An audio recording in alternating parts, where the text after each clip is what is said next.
Welcome back to Amerisogyny. I'm your host, Hannah Blue. You're listening to episode 88. Does accountability exist anymore? Well, hello, my listeners. I'm back. And as promised, I have more stories for you. Today, we're going to take a trip around the world. But before we get started, a warm shout out goes to another country that popped up on our analytics, Finland. Hello and welcome, friends. And thank you so much for tuning in. But before we do that, I think it's imperative to begin with what's happening right here in the United States. Let's get into it. As of November 1st, an estimate of 42 million Americans did not receive their SNAP benefits. Now, if you don't live in the U.S. and you don't know what that is, I'm going to tell you. SNAP is short for Supplemental Nutrition Assistance Program. It is also known as food stamps. As I said, nearly 42 million Americans depend on SNAP to feed their families. And just to let you know how dire this is, SNAP is also used to buy baby food and formula. So there are a lot of moms out there who don't have anything to feed their babies with. And who's responsible? Donald J. Trump. I hate talking about that man on my podcast, but this is so egregious. We have to sit down and talk about it. Because the President of the United States is supposed to look out for every American, not just the rich people. And this is a man who does not care if children and the elderly go hungry. He does not care if they die. And I'm not being dramatic. Medicaid is on the chopping block. He proposed a bill that Congress passed to gut Medicaid and take billions from Americans who are sick, who need life-saving medications every single day. Without Medicaid, which is healthcare, people will die. Young people, old people, children, and babies. And Trump knew that before he introduced his big, stupid bill. Republicans knew that people would die without Medicaid, but they passed it anyway. Why didn't people get their SNAP benefits? Because the government is shut down. Why is the government shut down for the third time since Trump has been in office? Yeah, this is his second term, but the third government shutdown on his watch. Pathetic. So why are we shut down this time? Republicans and Democrats could not agree to pass a bill that would fund government services past October 1st. In this country, Congress has to agree on a spending plan and send it to the president to be signed into law. As of now, Republicans control both chambers of Congress, but in the Senate, they need 60 votes to pass the spending bill, and they don't have them because the Democrats have been giving them some heat, as they should. Here's why. The Affordable Care Act, introduced by President Barack Obama, paved the way for millions of Americans, like myself, to have access to affordable health care. We have been getting tax credits that make the health insurance cheaper until now. Trump and conservatives want to get rid of the tax credits. Here's what Democrats want. They want an extension of the expiring tax credits that make healthcare cheaper for all of us. And they want Trump's cuts to Medicaid reversed. I applaud them. Without affordable health care in this country, we will die. Trump doesn't care about that. Conservatives don't care about that. But thank God the Democrats do. And that's why I vote Democrat. Democrats are also opposed to spending cuts to government health agencies. Conservatives are unmoving. They are unwilling to negotiate with Democrats about health care. They say they want to negotiate the health insurance subsidies separately, and they'll only pass what they call a clean resolution, meaning they don't care if people die. Well, As a result of them not reaching an agreement, here's what happened. Thousands of government employees were laid off and put on unpaid leave. That means there's no money coming in for bills, groceries, whatever they need. Even contractors who weren't directly employed by the government have been laid off too. The Smithsonian Museum and preschools funded by the federal government have been reduced or closed. Is this a nightmare? Yes, it is. But that's what happens when Donald J. Trump is running the country. Now let's get back to SNAP. The magic word of today's episode is accountability. I want you to get this straight. The Trump administration is legally required to deliver food aid to Americans. Out of those 42 million Americans, 1.4 million Americans right here in North Carolina did not receive their benefits. This is how ignorant he is. He tried to blame the Democrats for the shutdown, which is total BS. And he told reporters, when you're talking about SNAP, if you look, it's mostly Democrats. They're hurting their own people. That's a lie. New York Times fact-checked it and said there is no data on the political affiliations of SNAP recipients. And here's what's most important. Most of the people who receive SNAP benefits are in red states. That's right. The poorest communities in red states depend on SNAP benefits. And how many of them voted for him and are regretting it right now? U.S. District Judge John McConnell of Rhode Island ordered the Trump administration to fully fund the SNAP program and get food assistance to Americans. And here's what Trump did. He ran crying to the Supreme Court with an appeal.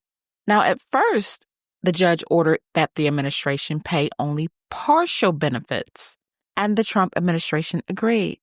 But when the judge ordered a second ruling telling his administration to pay full benefits for SNAP, he didn't like that.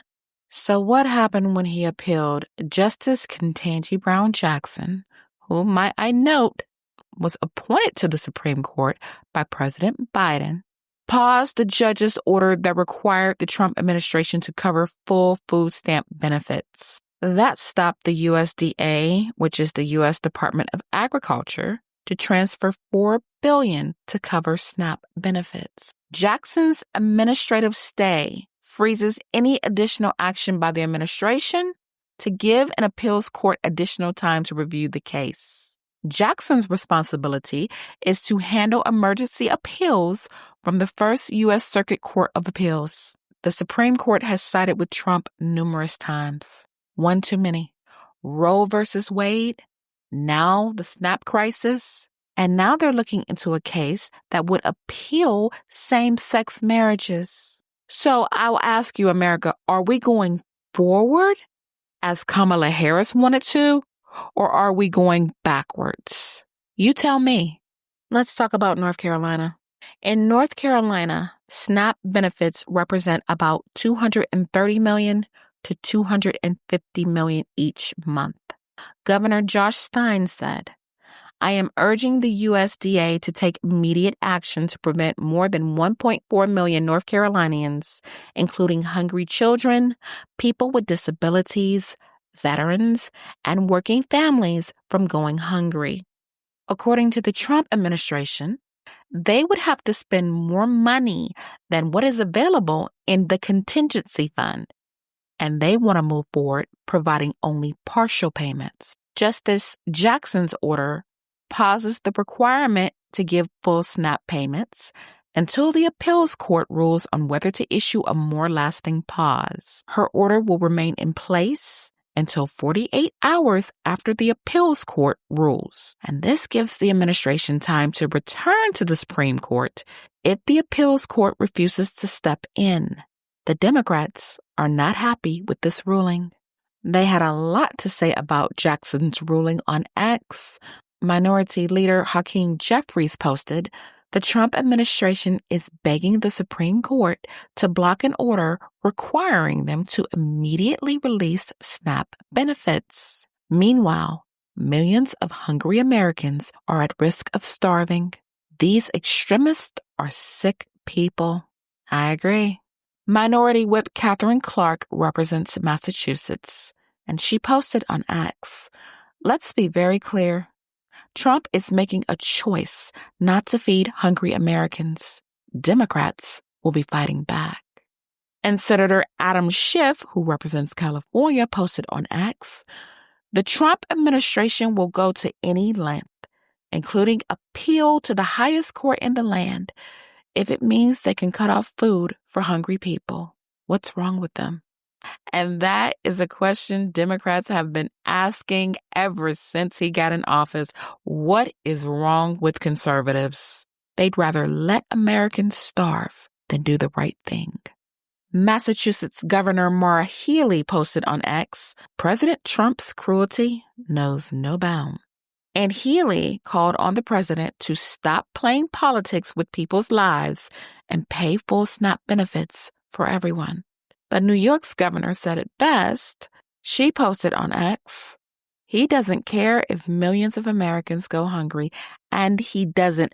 Trump has divided this country into red states versus blue, conservatives versus Democrats. But what his rabid mind doesn't understand is that we are all Americans.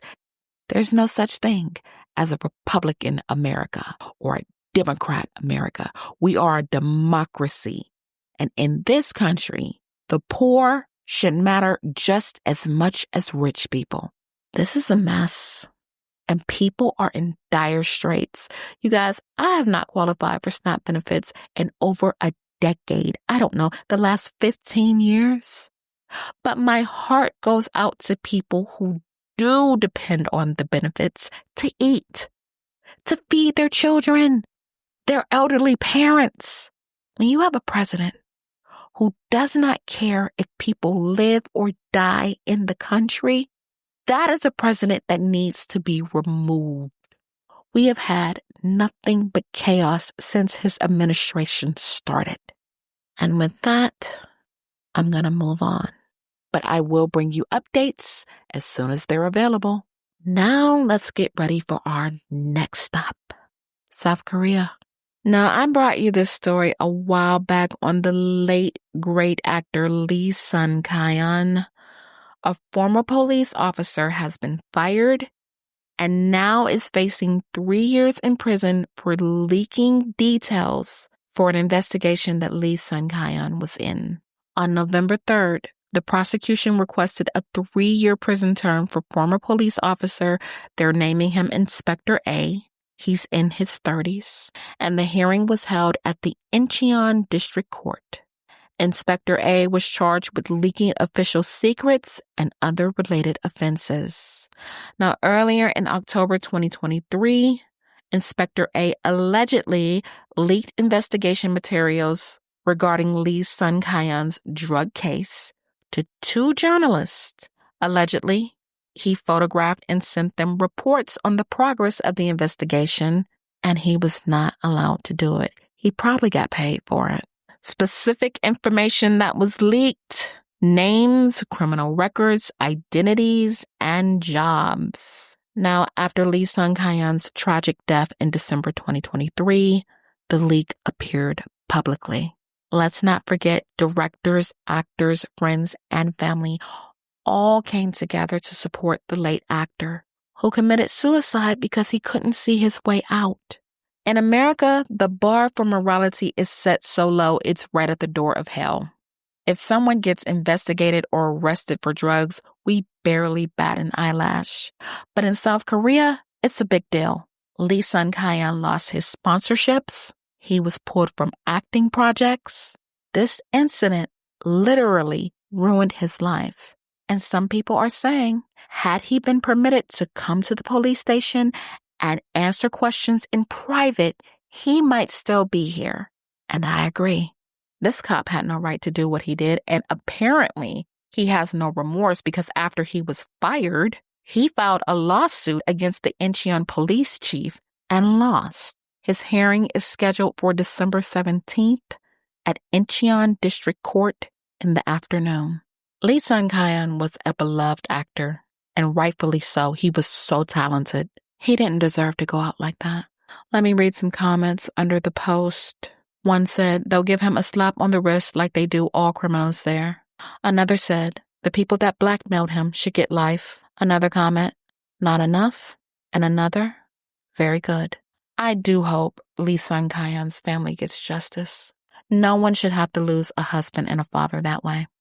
As for the rest of us, we are missing out on his incredible talent, and someone needs to be held accountable for his death. I have one more story for you out of South Korea, and if you are easily triggered by rape stories, now would be a good time to end the episode, and I'll see you next time. When I read this story, my heart went out to the survivor. Her tragic story deals with rape, physical injury, struggles with mental health, and she said she tried to end her own life due to what happened.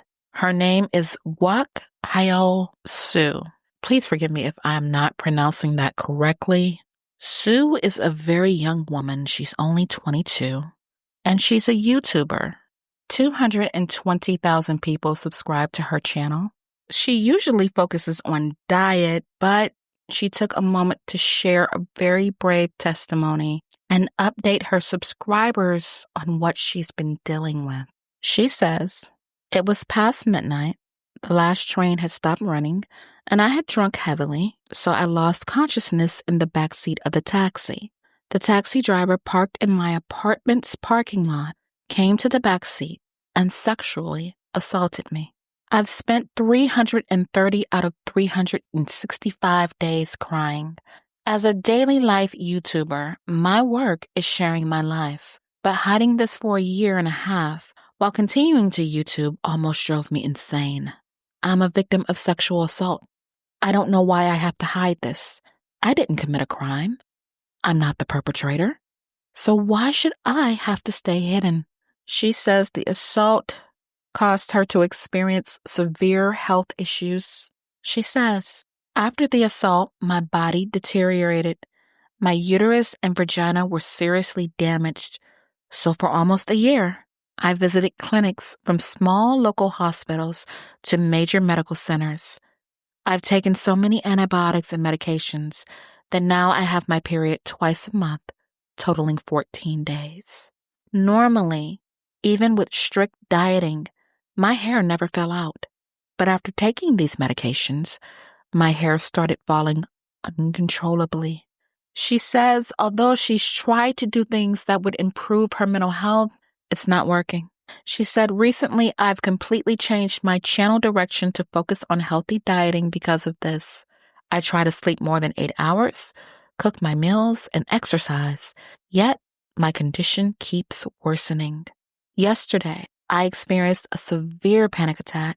Seizures, panic, depression, and anxiety make it impossible to focus on work. I attempted suicide in August last year, but failed, which is why I'm still here. Last night, when I lay down to sleep, my heart hurt so much, and I felt like I was really going to die. It felt like being trapped in a 165-centimeter box, unable to breathe. Exercise relieves my depression and anxiety somewhat, but for panic attacks, I'll need medication, so I plan to see a psychiatrist tomorrow morning. She disclosed that she contacted the Sunflower Center. It's a support organization for survivors of sexual assault. She says the staff at the Sunflower Center swabbed evidence from every part of her body, and they also praised her for coming forward. According to the staff, it's very rare for victims to come this far after such an ordeal, and they think she is truly remarkable, and so do I. And they're right, a lot of victims do not get that far, but she pressed on, and now she's getting the help that she needs. She shared her frustration with the legal system. In her words, even after a year and a half, the lawsuit is far from over. Our legal system forces victims to suffer for years. Even when it seems almost finished, it never truly ends, and I feel like I'm slowly dying. She says the police were less than empathetic to her plight. They asked why she didn't report it at the time. She had a good response. Do you think anyone could report immediately if they had been through this themselves? According to her, YouTube is no better than the cops. She said, videos with terms like sexual assault or sexual crimes automatically get demonetized, even though my content focuses on mental health and supporting others. Why should victims always hide and suffer alone in this tiny room? I want to stop pretending to be okay and post videos showing myself crying to share my recovery process. And she should. That is her right. With regards to advocacy, she's definitely on the right track. She says, how many of my subscribers have experienced sexual crimes? I want to create videos that uplift and support survivors. If you are assaulted, report it immediately. Don't shower. Go to the Sunflower Center to collect evidence. Without evidence, no one will believe you. I will never back down. Even if it costs everything, I will fight harder and become stronger, thinking of past victims and those still suffering today. What a brave, brave girl. And I think this needs to happen more often. You know, we have evolved to the point where people are triggered by so many things, and that's not their fault. But I think sometimes it silences victims. We have to talk about sexual assault. We can't just hide it in a closet somewhere because people, women, men, non-binary people are suffering in silence. This young brave girl almost took her life, and I'm so glad it was spared because we need people like her to share their stories and motivate others to come forward. Her alleged rapist needs to be held accountable. He had no business placing his hands on her and hurting her. His job was to drive her home and nothing else. I agree with her. If you are a survivor of sexual assault, please come forward. Please report it. As a survivor of assault, I can tell you, you never forget it. The memory gets smaller and smaller, but it never goes away. The legal system sometimes around the globe is less than helpful. Very few are on the side of the survivor, and that's why it's important for people like Sue to use her platform to advocate. And that's why it's important for us here at Amerisogyny to advocate for the rights of women around the world. This is what it's all about, people. We advocate for women and people with disabilities. And that's why I shared this story, because someone out there is going through what Sue went through. And you need to know that you are supported. You need to know it wasn't your fault. And it doesn't matter where you went or how you dressed. No one has the right to violate your body. I encourage you to take Sue's story to heart. If you think there is no one in the world who cares about what you're going through, you're wrong. Many people do, including me. I thank you for listening, and I hope this episode helped. Well, my listeners, I'd love to stay here and give you more stories, but I'm out of time. If you learned anything in today's episode, share this episode and hit that follow button. By now, you know where. Podbean, Apple Podcasts, Spotify, Samsung, YouTube Music, iHeartRadio, and don't forget you can listen to us on my website, www.21bluelash.net. My Mayman duology, books 1 and 2, are set to release on January 1st and February 1st. You can get them at Barnes & Noble, Amazon, but my favorite place, my very own website, www.dlhannah.com. Our foreign listeners keep rolling in, and I'm so very thankful. I will be back with more stories. Until then, be easy, take care of yourselves and each other, and as always, God